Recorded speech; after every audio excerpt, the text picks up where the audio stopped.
I'm 29 years old. Average life, average job, average apartment. I'm not one of those Instagram influencers with picture-perfect relationships. I'm just a regular guy who loved someone. Completely, stupidly, and blindly. Her name was Elise. We met 4 years ago at a bookstore of all places. She was standing in the aisle reading the back of a mystery novel, and I was right next to her, grabbing something from the same shelf. We joked about how we both reached for the same book. Classic rom-com moment, right? But it wasn't just that one moment. We clicked instantly. She had this energy about her. Warm, sharp, magnetic. We talked about books, music, our favorite guilty pleasure shows. She hated pineapple on pizza. I loved it. It became a running joke between us, that kind of thing. Our first date was at this tiny, quiet coffee shop downtown that played jazz music in the background. We talked for hours until the place closed, and even then, we sat in the car for another hour, not ready to say goodbye. I remember going home that night thinking, she might be the one. And for the most part, the early days were, honestly, magical. We were that couple who always had inside jokes, who finished each other's sentences. She'd send me random texts. During the day, goofy selfies, memes, the occasional "I miss you" for no reason at all. Weekends meant lazy mornings, pancakes in bed, Netflix marathons, and grocery store runs that somehow turned into full-on adventures. Everything felt right, comfortable, safe. We moved in together after a year and a half. I was nervous at first. I'd never lived with a partner before, but with Elise it just felt natural. She had this way of turning a house into a home. Fairy lights, candles, random thrift store finds that somehow worked. Our apartment wasn't fancy, but it was us. Every little corner held a memory. I introduced her to my family after about 2 years in, and they absolutely adored her. My mom called her Sunshine. Even my sister, who trusts no one, warmed up to Elise faster than I'd ever seen before. It felt like everything was falling into place, like I'd won some kind of cosmic lottery. Sure, we had our arguments. No couple is perfect. There were a few nights when we went to bed angry, times when we misunderstood each other, but we always came back together the next morning, apologized, and promised to do better. At least, I thought we did. Looking back, I can see the cracks now. They were small, barely noticeable at the time, but they were there. And the thing is, when you love someone that deeply, you don't want to see the cracks. You tell yourself it's just stress, just a phase, just work stuff. You make excuses for them because you don't want to believe something deeper might be wrong. You love them too much to even imagine they'd ever betray you. God, I was so naive. I used to be the guy who rolled his eyes when people talked about gut feelings. I thought, come on, it's just anxiety or overthinking or some subconscious paranoia. But when it happened to me, when that uneasy feeling crept in like a whisper I couldn't ignore, I realized just how real it is. There's a moment, that moment, when your brain is still trying to reason, but your heart already knows. And when it hit me, when that moment came crashing down on me, it felt like the floor was pulled from underneath me, but I'm getting ahead of myself. This story isn't just about the cheating. It's about the unraveling of something I thought would last forever. It's about denial, heartbreak, confronting the truth and finding the strength to walk away, even when every part of you wants to stay. So yeah, if you're reading this to see how I found out, how I confronted her, what happened after, stick around. It's a ride, not a fun one, but an honest one. The second year of our relationship felt like a dream I never wanted to wake up from. We had our routines, our little rituals that made everyday life feel like something special. Saturday mornings were sacred. We'd wake up late, take our time making breakfast together. Elise always made the eggs. I was in charge of coffee and pancakes. And then we'd eat on the balcony, even when it was chilly, wrapped in one big blanket, legs tangled up, music playing softly in the background. There were these little things she did that made me fall in love with her over and over again. She'd randomly dance in the kitchen while waiting for water to boil, humming some 90s R&B song, or she'd leave sticky notes on the bathroom mirror, with messages like, "You've got this today," or "Love you more than pizza," almost. She remembered my work deadlines better than I did. When I got a promotion, she surprised me with a candlelit dinner and a homemade banner that said, "You're kind of a big deal." I felt lucky. Not just the "oh, I found someone" kind of lucky, but the "how did I land someone like her" kind. And the best part? She made me feel like she felt the same. We traveled together that year. Nothing extravagant, just road, trips to nearby cities, hiking trails, Airbnb cabins with hot tubs and zero cell phone signal. One trip in particular stands out. We went to this small lakeside town in the fall. The leaves had just turned. The whole world seemed dipped in amber and gold. We rented bikes and rode around the lake, laughing like kids, stopping every now and then to take silly selfies or make out behind trees like high schoolers. That night, wrapped in a blanket on the porch with hot cocoa in hand, Elise looked at me and said, "I feel safest when I'm with you." I remember that line so vividly. I held onto it like a promise. She was close with her friends too, a tight-knit circle of college friends she'd known for years. At first I felt like the outsider, being introduced to inside jokes and group chat nicknames, but Elise made sure I never felt left out. She brought me in, made me part of her world. We'd go out with them for trivia nights, brunches, birthdays. I even started getting invited to hang out with them without her sometimes. That's how comfortable we all were. Work was good for both of us. She had started freelancing more, taking on design clients. I was finally feeling stable in my company. We talked about getting a dog, about maybe one day moving to a place with a yard. Nothing too serious, just those late-night pillow talk kinds of conversations, said with sleepy smiles and warm hearts. I thought we were growing together. I didn't notice it at the time, but Elise started getting a little more distant around the middle of our third year together. Not in any obvious way. Not the kind of cold shoulder that makes you stop and go, "Wait, something's wrong." It was more subtle. She was tired more often, distracted, a little more glued to her phone. But I didn't push. I chalked it up to stress. One of her design clients had suddenly gotten very demanding, she said. She was working late, sometimes in the bedroom with headphones on, furiously typing. I'd bring her tea, kiss her on the cheek, and leave her be. That's what supportive partners do, right? Looking back, I hate how hard I tried to stay in the dark. I ignored things. I made excuses for her. For us. I wanted to protect what we had so badly that I convinced myself everything was still okay. There's one night that sticks out from that phase. We were out for dinner, just the two of us, trying this new Thai place downtown. It should have been fun, but she was quiet, distant. She kept checking her phone under the table. I asked her about it gently, jokingly even. "Got a secret admirer or something?" She laughed. Not the belly laugh I loved, but a thin, hollow one. "I'm just dealing with a client," she said.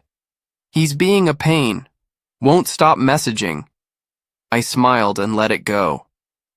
Told myself not to be jealous, not to overthink. I trusted her. That was the biggest part of it. I trusted her. I'd never been the jealous type. I always believed that if you have to check someone's phone or follow them around, or question every move. The relationship is already broken. And with Elise, I genuinely believed we had something unshakable, something real, something built on trust. So when she started pulling away in little ways, fewer kisses before bed, fewer cuddles on the couch, more nights where she fell asleep with her phone clutched in her hand, I told myself it would pass. That love has seasons. That maybe we were in a winter phase and spring would come again. I just didn't know she was already planting seeds somewhere else. I don't remember the exact moment I started to feel it in my gut. That deep, quiet unease that something wasn't quite right. But once it set in, it was impossible to shake. It wasn't just the distance anymore. It was something colder, quieter. Like Elise had started building a life inside her mind that didn't include me anymore, and I was just there, watching from the sidelines. There were signs. God, there were so many signs. But when you're in love, you don't see them as red flags. You see them as things to work through, as challenges to be patient with. The first real shift came during her birthday.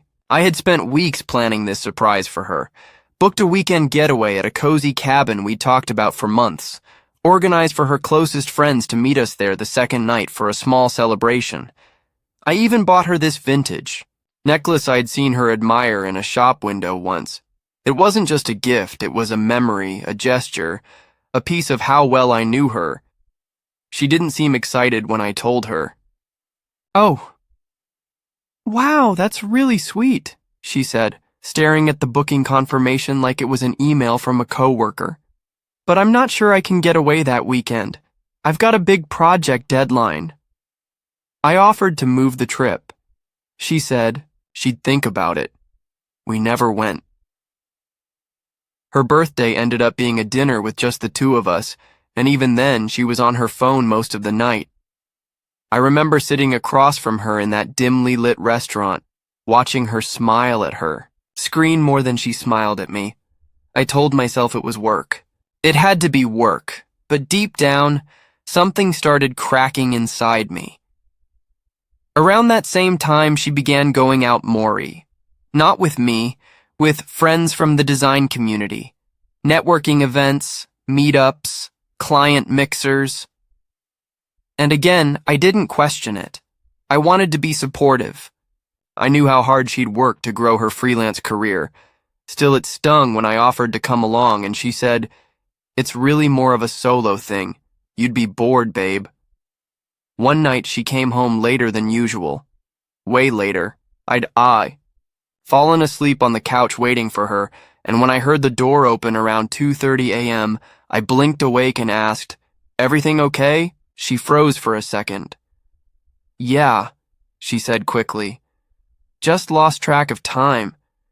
We got into a deep conversation about design trends and she stopped, realizing how hollow it sounded. "I didn't mean to worry you." I nodded, but something in me knew. Conversations don't make you smell like cologne that isn't mine. They don't leave that look of guilt in your eyes when you think I'm not watching, but I still didn't confront her. Instead, I started observing. Quietly. Carefully. I noticed how she guarded her phone more, tilting it away from me when she typed, silencing it when she left the room. Her passwords changed. Her smile changed. One Sunday afternoon, I walked past her laptop while she was in the shower. A message notification popped up on her screen, just a name I didn't recognize and a heart emoji next to it. My chest tightened. I didn't click it. I didn't even move closer. But that one icon told me everything. When she came out of the bathroom, I was sitting on the edge of the bed pretending to scroll through my phone. She kissed me on the cheek and said, "Wanna go grab coffee?" I almost asked her. Right then. Almost said, "Who's that guy? Are you seeing someone else? Is there something I should know?" But the words never came, because part of me was terrified of the answer.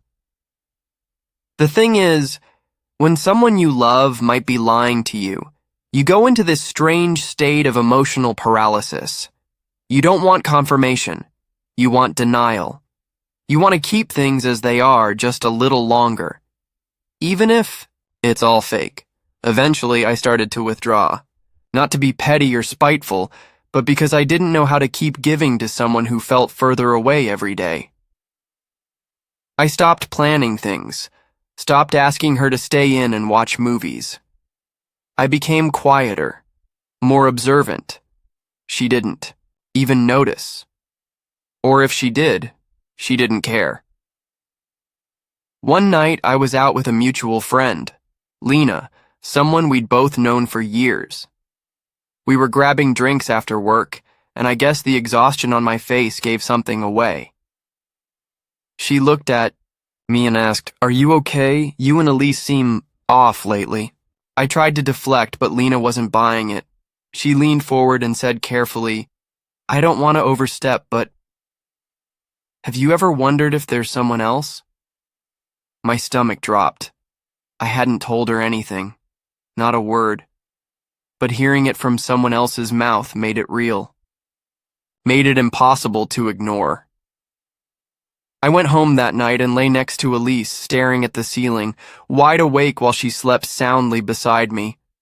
I kept thinking about that message on her laptop, the change in her eyes, Lena's voice echoing in my head. The truth was coming. I could feel it. I just didn't know how much it was going to hurt when it finally arrived.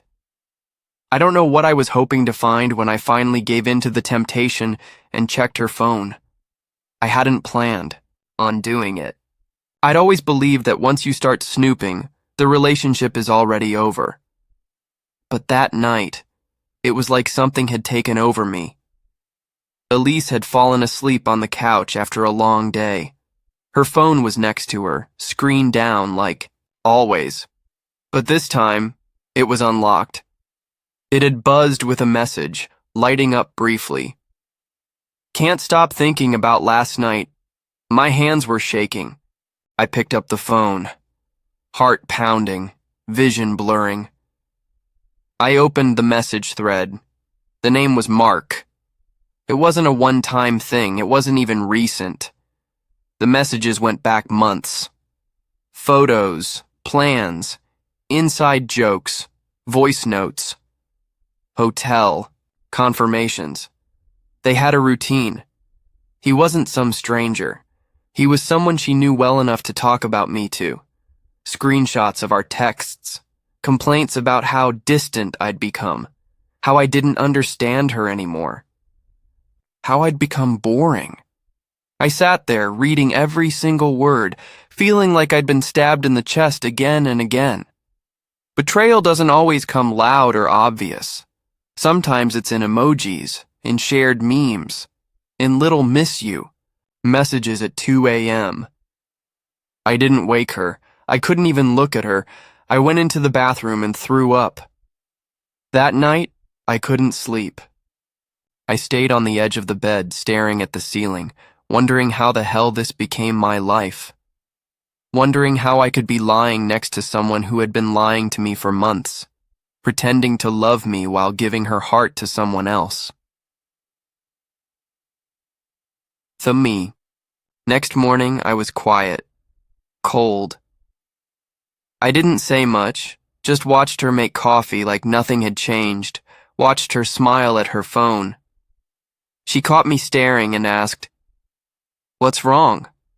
I just said, "We need to talk." Her smile faltered. Okay. We sat across from each other at the kitchen table, sunlight pouring in like the universe didn't care what was about to happen. "I saw your messages with Mark." She froze. Dead silence. Her face went pale. "You went through my phone? That's what you're worried about? That I went through your phone?" She didn't answer.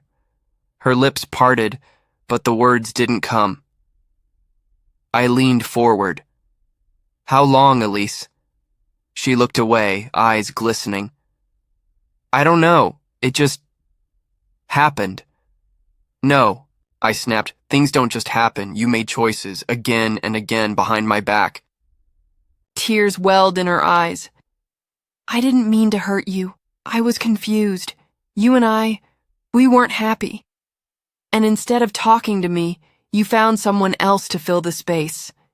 You built a whole separate relationship while pretending to. Be here with me.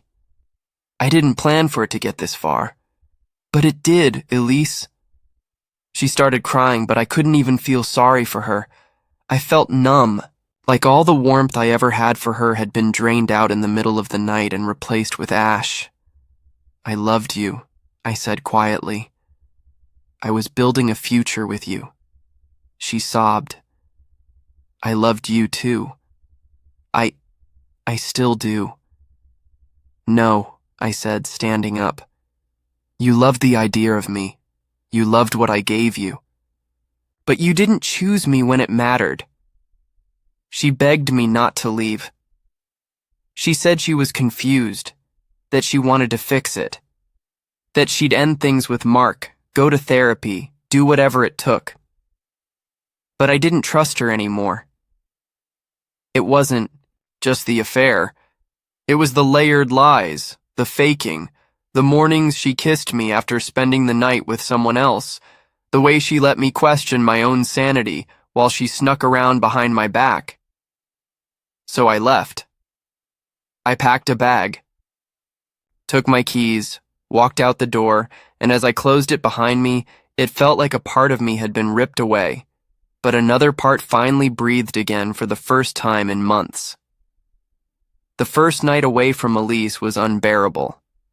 I crashed at my friend Jason's apartment, a tiny, cluttered one-bedroom with old movie posters and takeout containers everywhere, but somehow it felt more like home than the apartment I had shared with her for 3 years. Maybe because, for the first time in months, I was surrounded by honesty. Imperfect, messy, honest. I didn't sleep. I lay on the couch all night, staring at the ceiling, my mind running laps through every memory, every kiss, every laugh, every moment that now felt like a lie. The truth had been hiding in plain sight, buried beneath smiles and routine. Jason didn't pry. He handed me a beer, gave me a blanket, and said, "Whenever you're ready." I wasn't ready. I wasn't even close. The next few days were a blur. I told work I needed a personal break. I avoided texts, ignored phone calls. My phone lit up with Elise's name again and again, each message a mix of apologies, regrets, and desperate attempts to talk. I couldn't bring myself to read most of them. The first one had said, "Please just give me a chance to explain." Explain what? How I missed the warning signs? How she carried on with another man while lying next to me every night? I blocked her number, and still, I couldn't stop thinking about her. I hated how much I still missed her. As angry and heartbroken as I was, my body still woke up expecting to see her beside me. I'd reach for her in my sleep and be greeted by air. I'd smell something in the wind that reminded me of her shampoo and feel my chest tighten. I even caught myself picking up her favorite snacks at the store before remembering she was no longer mine to take care of. One morning, maybe a week after I left, I broke down. It wasn't loud. No screaming, no punching walls. Just me curled up on Jason's couch, quietly crying while holding a coffee mug I didn't want to drink from. Because it reminded me of mornings with her, of sleepy smiles and legs tangled under the sheets, of routines that once felt so secure. I realized then, I hadn't just lost a relationship. I'd lost a version of myself, the man I was with her. The dreams I had for us, the future I had quietly mapped out in my head. Holidays together, a dog, a wedding someday, maybe kids. All of it was gone. and in its place was a haunting silence that I couldn't fill. I tried to move on, little by little. I started going for long walks. I picked up my guitar again. Jason eventually dragged me out for drinks with old friends. I even downloaded a dating app, more out of spite than hope. But every time I saw a smiling face and a bio about long walks on the beach, I'd feel this deep ache in my chest. I wasn't ready, and honestly, I didn't want someone new. Not yet. I wanted to understand, not just what she did, but why it broke me so deeply. I started therapy.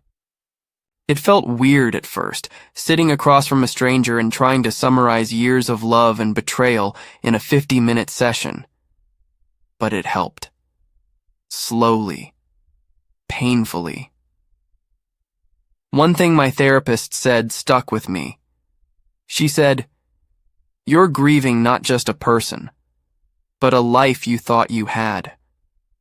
Betrayal doesn't just destroy trust, it breaks your sense of reality."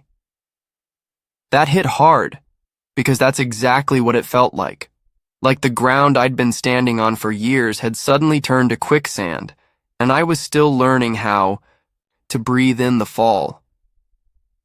Weeks turned into months. I got better at saying no to the memories. I stopped checking her socials. I deleted old photos. I started journaling, writing letters to her I'd never send, just to get the poison out. And somewhere, in that mess of pain and anger, I started finding myself again. Not the person I was with her, but someone. New, stronger, wiser, scarred, yes, but healing. And healing, I learned, doesn't always look like a breakthrough. Sometimes it looks like drinking coffee alone without crying. Sometimes it looks like saying, "I loved her and she hurt me," without flinching. Sometimes it just looks like waking up and choosing to try again, to exist, to rebuild, to breathe. Because even after betrayal, life keeps going, and so do we. It had been just over 3 months since I left Elise when I saw her again. Not in person, but unexpectedly, like most things tied to her, she popped up when I least wanted to deal with the past. I was sitting in my car outside a coffee shop scrolling mindlessly through Instagram when her name appeared in my message requests. I hadn't unblocked her, but apparently she'd found another way. The message was short, just a few lines. "Hey, I know I'm the last person you want to hear from, but I need to say something. One last time. Please read it. That's all I ask." I hesitated. Part of me wanted to ignore it. Another part, the one that still carried phantom pain from the life we had built, needed to know what she had to say. I opened it. What followed was a long, emotional letter. She talked about everything, how the affair started, what she was feeling, how she was lost and looking for something she couldn't even explain. She confessed to everything, even the things I hadn't found out yet. The texts, the lies, the excuses she told herself to keep going. But more than anything, she wrote about regret. She said losing me had opened her eyes. That what she had with Mark was shallow, born out of escapism and temporary thrill. That after I left she realized it wasn't me who failed her, it was her inability to face her own emptiness. "I thought you were the reason I felt stuck," she wrote. "But it turns out, you were the one person who ever made me feel safe." Kept reading. Every word poured guilt and sorrow into my chest like cement. She didn't ask to get back together. She didn't beg. She just told the truth. Finally. Maybe for the first time. She ended the message with, "I'll always carry what I did. And I know saying sorry doesn't fix it. But I needed you to hear it. From me, not your imagination. I hope you find someone who never makes you feel replaceable again. I'm truly, Sorry, goodbye. I stared at the screen for a long time. My thumb hovered over the reply button, but I didn't respond. What could I say? That I forgave her? I didn't. Not yet. Maybe not ever. That I hated her? I didn't. That was the hardest part. I didn't hate her. I hated what she did. I hated who I became because of it. But there had been real love once. Deep love. And hate couldn't live in a place where that much love had been. So I let the message sit. I closed my phone, and I exhaled. It wasn't closure in the way movies portray it. There was no dramatic ending, no screaming, no crying on the street, in the rain. It was just acceptance. That this chapter of my life had ended. That I had loved, lost, and survived. And that her goodbye didn't leave a new wound. It closed an old one. In the weeks that followed, I felt something lift. I wasn't waking up bitter anymore. I wasn't replaying the arguments or obsessing over where it all went wrong. I was simply living. I started spending more time with people who made me laugh. I hiked again, something I hadn't done since. Elise and I had drifted apart. I booked a solo weekend trip to the coast. I took photos. I watched the sunrise without sadness. I was still healing. But healing didn't mean I was broken. It just meant I had been hurt.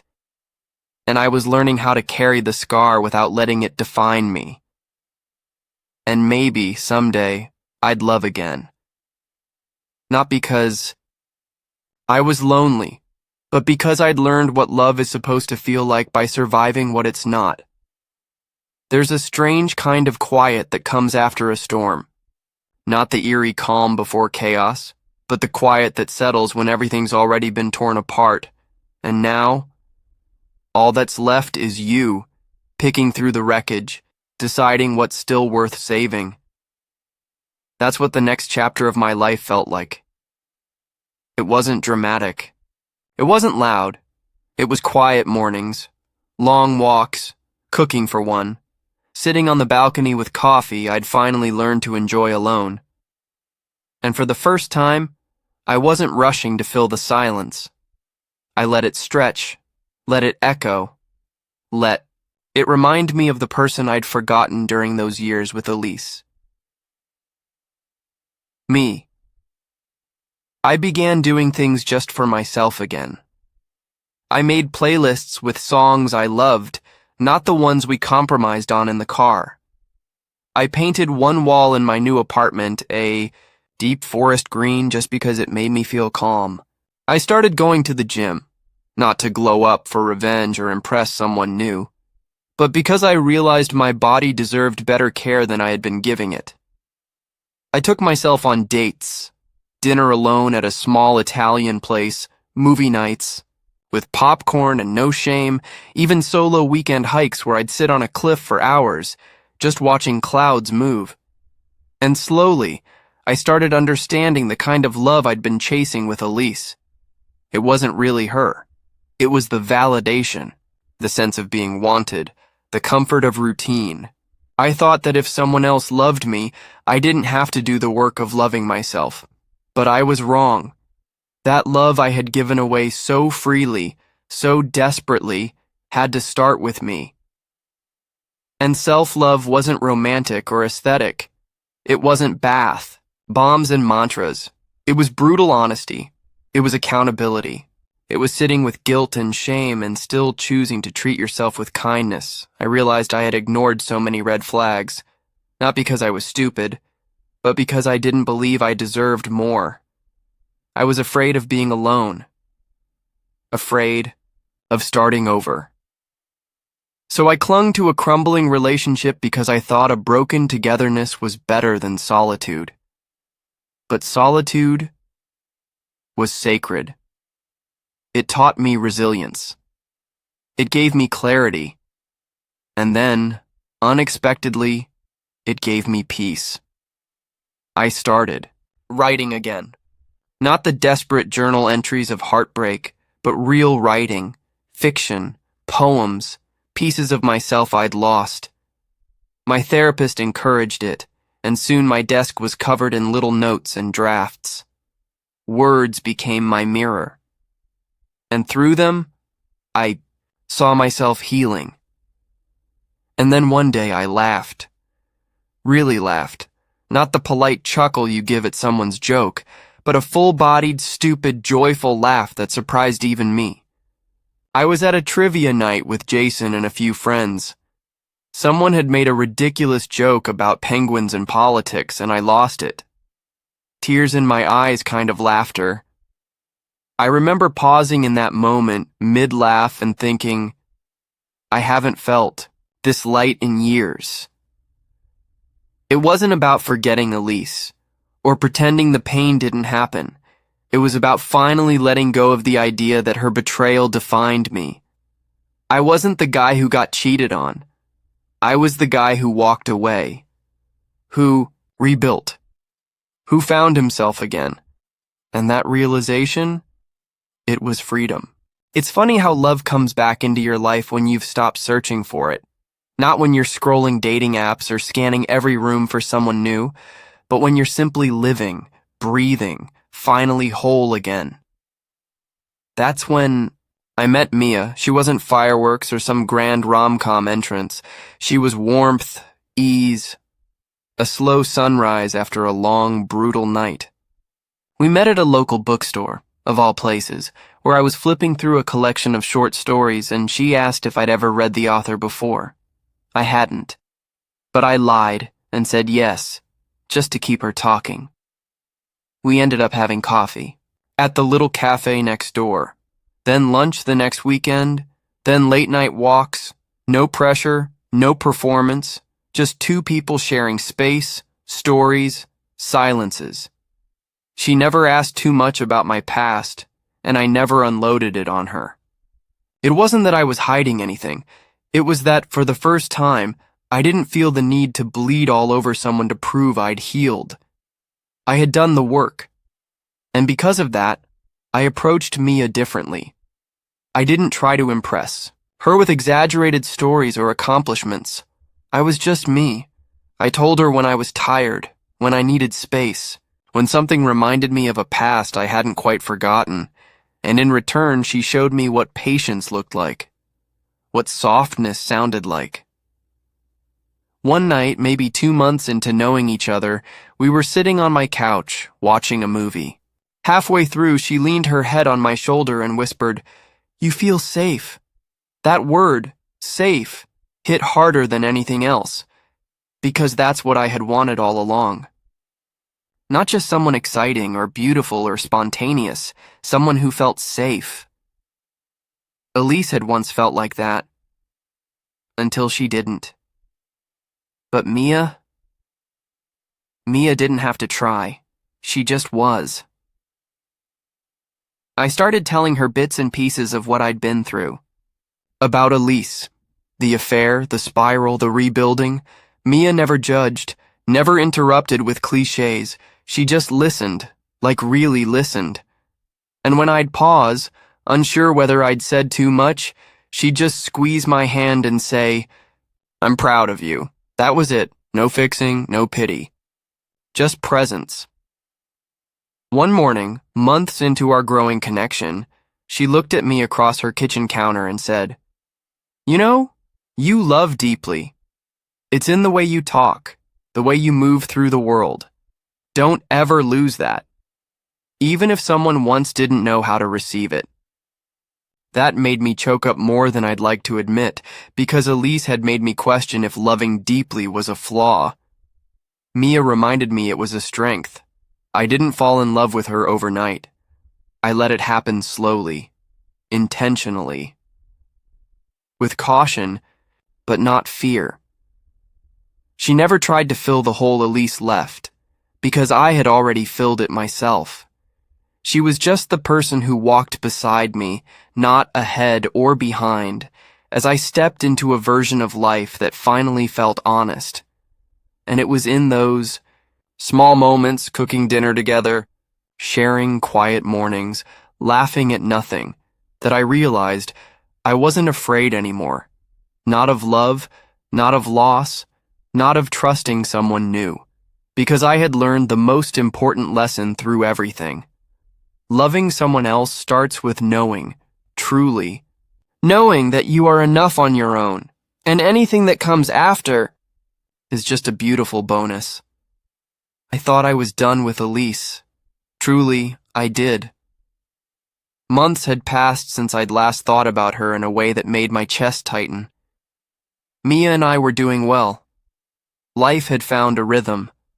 I wasn't haunted anymore. But closure, real closure, has a funny way of showing up when you least expect it. It was a rainy Thursday. Gray skies, steady drizzle. I was heading out of a bookstore when I saw her, Elise, standing under the awning across the street, her phone in hand, fidgeting like she always used to when she was nervous. My stomach flipped, not out of longing or anger, just instinct, like muscle memory reacting before the brain could catch up. She didn't see me at first. I had the chance to walk away. Part of me wanted to, but instead, I crossed the street. She looked up when I approached. Her eyes widened. And then, to my surprise, she smiled. Soft. Cautious. "Hey," she said, like we were old friends who had simply drifted. "Hey," I replied. There was a beat of silence, filled only by the sound of rain tapping against the awning. "I didn't expect to see you here," she added, brushing a strand of hair behind her ear. "You look different." I gave a small laugh. "So do you." She glanced down at her shoes, then back up. "Do you maybe want to grab a coffee? Catch up?" And for a moment I hesitated.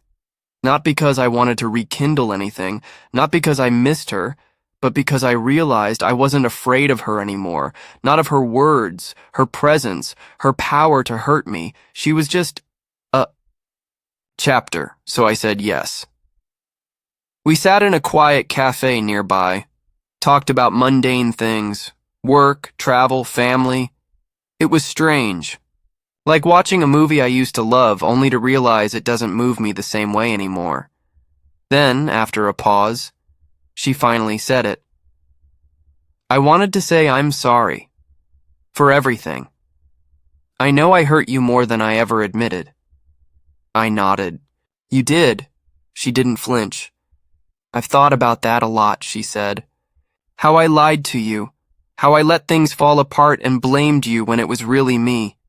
I was selfish. And I was scared."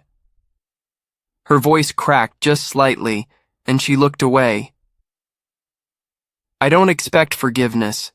I just wanted you to know that I see it now. What I did, and I regret it." And for the first time since it all happened, I didn't feel anger or sadness, just clarity. "You're right," I said.